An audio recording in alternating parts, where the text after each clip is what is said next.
ओम श्री साईनाथाय नमः। ओम श्री साईनाथाय नमः। ओम श्री साईनाथाय नमः। सभी साईं भक्तों को नमस्कार। कथा प्रारंभ करते हैं।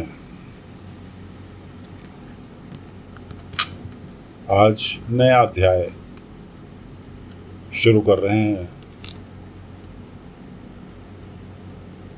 लैंडी बाग में बाबा ने एक गड्ढा खोदा, उसके अंदर कुछ सिक्के गड्ढे में डाले और उसके ऊपर उन्होंने एक नीम का पेड़ लगा दिया। पानी वानी दिया, नीम का पेड़ लगा दिया। अच्छा बड़ा पेड़ था, करीब 2 फुट का। अब बाबा का प्रतिदिन का काम गिन के 15 पत्ती नीम की तोड़नी और द्वारका माई चले जाना। जो भी उनके पास आए जोड़े से आशीर्वाद लेने के लिए, एक को सिक्का दे दें और एक को प्रसाद रूप में कुछ भी दे दें। अब उनमें दोनों में प्रतिस्पर्धा होने लगी भक्तों में कि साईं ने इसे सिक्का दिया, मुझे नहीं दिया। दूसरा आया, दूसरे के साथ में भी यही काम हुआ। तीसरा आया, तीसरे के साथ, साईं ने इसे सिक्का दिया, मुझे क्यों नहीं दिया। खैर, अगले दिन गुरु पूर्णिमा है। गुरु पूर्णिमा की तैयारी में, द्वारका माई को सजाने में सभी लोग लगे हुए हैं, जिसमें तात्या, भीमा, केशव, सभी लोग लगे हुए हैं। काम करते करते सभी लोग वहीं द्वारका माई में सो गए। इतने में एक व्यक्ति कंबल ओढ़े हुए द्वारका माई में हाथ में कुल्हाड़ी लिए प्रवेश करता है और कुछ करने की सोच रहा है बाबा के पास। बाबा झूले पर अपने सो रहे हैं, बाकी लोग जमीन में बिछाकर सो रहे हैं। कुल्हाड़ी हाथ में है, कुछ चुराने के इरादे से आया है। इतने में तात्या उसका पैर पकड़ लेता है, क्योंकि उसका ध्यान तो ऊपर था। तात्या उसका पैर पकड़ लेता है। वो जैसे तैसे तात्या से पैर छुड़ाकर भागा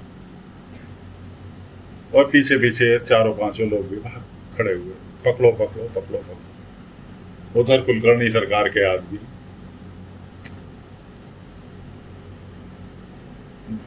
रात को शराब की भट्टी से शराब पी कर आ रहे थे, नशे में धुत।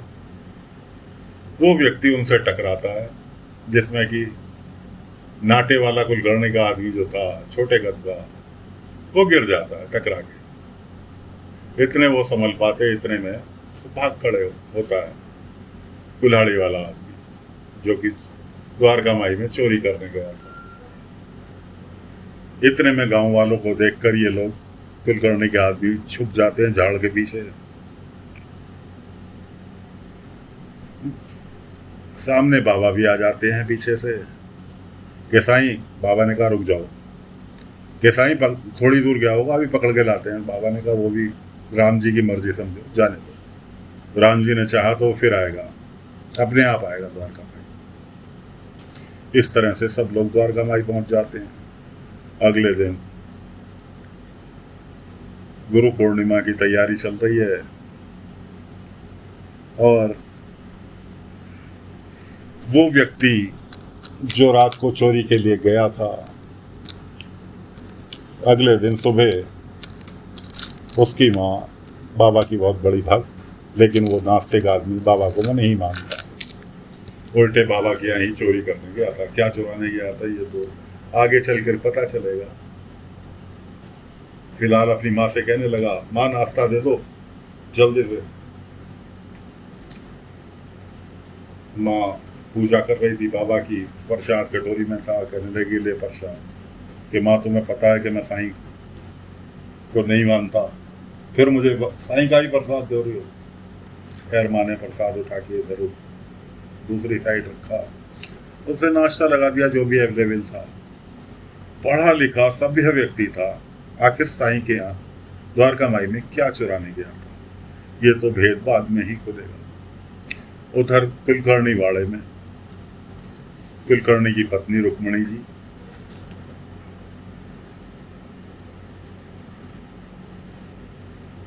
कुलकर्णी से कहने लगी, आज गुरु पूर्णिमा है, आप आज्ञा दें तो मैं मंदिर हो जाऊं। कुलकर्णी कहने लगा, स्मरण रहे, याद रहे, कुलकर्णी वाले की कोई भी महिला अकेली बाहर नहीं जाती। अभी थोड़ी देर में मैं जाऊंगा मारुति मंदिर, अब मेरे साथ चलना। बेचारी रुक्मणी जी मन ही मन बोली, साईं आज आपको अपना गुरु मानती हूँ और चाहती थी कि आज आपके दर्शन कर लूँ, लेकिन लगता है ये भी संभव नहीं है। खैर जी, थोड़ी देर बाद रुक्मणी जी कुलकर्णी सरकार के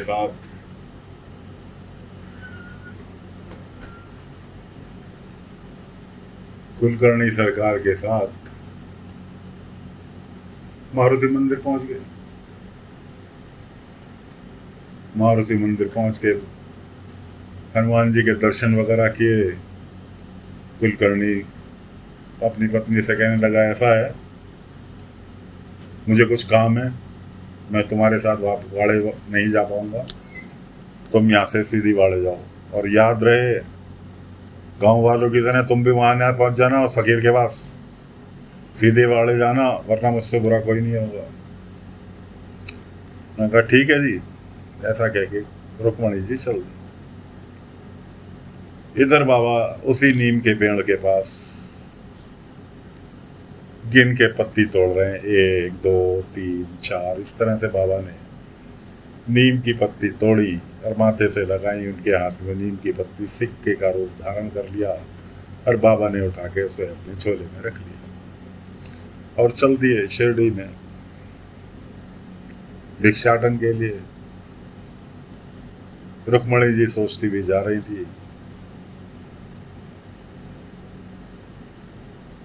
क्या साईं मेरे नसीब में तुम्हारे दर्शन आज नहीं है?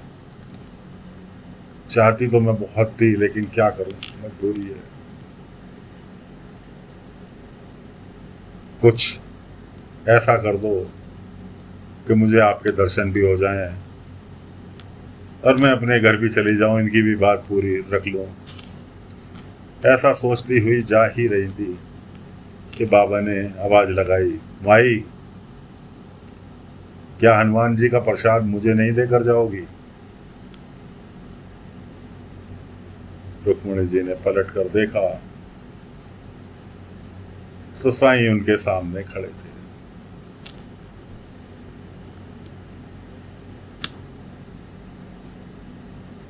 रुक्मणी जी की प्रसन्नता का ठिकाना नहीं रहा कि जिन्होंने जो मांगा वो साईं ने स्वयं आकर पूरा कर दिया। तो साथियों, गुरु पूर्णिमा का पर्व है जो कि अभी अभी हाल फिलहाल ही गया है और आज कथा के रूप में गुरु पूर्णिमा पर्व का कथा आपको हाजिर कर रहे हैं कि गुरु पूर्णिमा शिरडी में बाबा के समय में कैसे मनी। श्रद्धा भक्ति बनाए रखें। आपसे शिकायत है कि आपके कमेंट पूरी तरह से नहीं आ पा रहे। आपके कमेंट ही हमें आगे को मार्गदर्शन करते हैं। सभी से, सभी भक्तों से जो इस कथा को सुन रहे हैं, सभी से एक ही प्रार्थना है कि YouTube पर जाकर अगर कोई हमारे जो सब्सक्राइबर हैं YouTube के, वो कमेंट करें। जो सब्सक्राइबर नहीं हैं, फेसबुक व्हाट्सएप के द्वारा कथा सुनते हैं, उनसे निवेदन है कि YouTube पेज खोलें।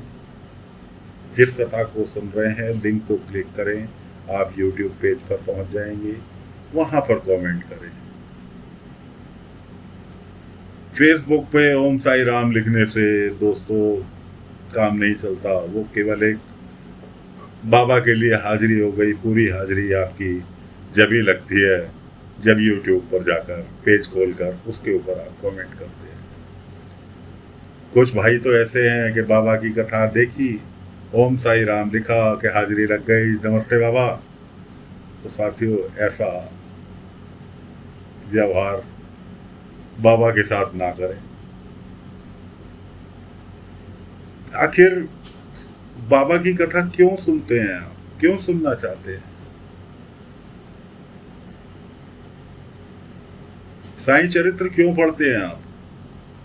इसीलिए तो पढ़ते हैं ना कि बाबा ने क्या किया, क्या उपदेश दिए, किस तरह से रहन सहन दिखा, बाबा ने किसकी मदद की, क्या मदद करने के बाद क्या उसका सारांश निकाला, क्या आपको उससे शिक्षा मिली। यही सब तो इस साईं चरित्र में कुछ मुखमुख बातें हैं, कुछ मुखमुख घटनाओं का वर्णन है। जबकि ये कथा जो आपको स्टेप बाय स्टेप दिन प्रतिदिन क्या कार्यकाल आपका बाबा का आपके सामने हाजिर कर रहे हैं, एक विस्तार से हाजिर कर रहे हैं, कथा के रूप में हाजिर कर रहे हैं। तो साथियों, कथा को ध्यान से सुने और अगर आप सच्चे बाबा के भक्त हैं तो उस राह पर चलने की भी कोशिश करें और दूसरों को उस राह पर चलने के लिए प्रेरित करें। फिलहाल आज की कथा को यही विराम देते हैं। गुरु पूर्णिमा उत्सव पर क्या हुआ, कैसे हुआ, ये अगले अंक में लेकर हाजिर होंगे। आज्ञा दीजिए। ओम साई राम, ओम साई राम।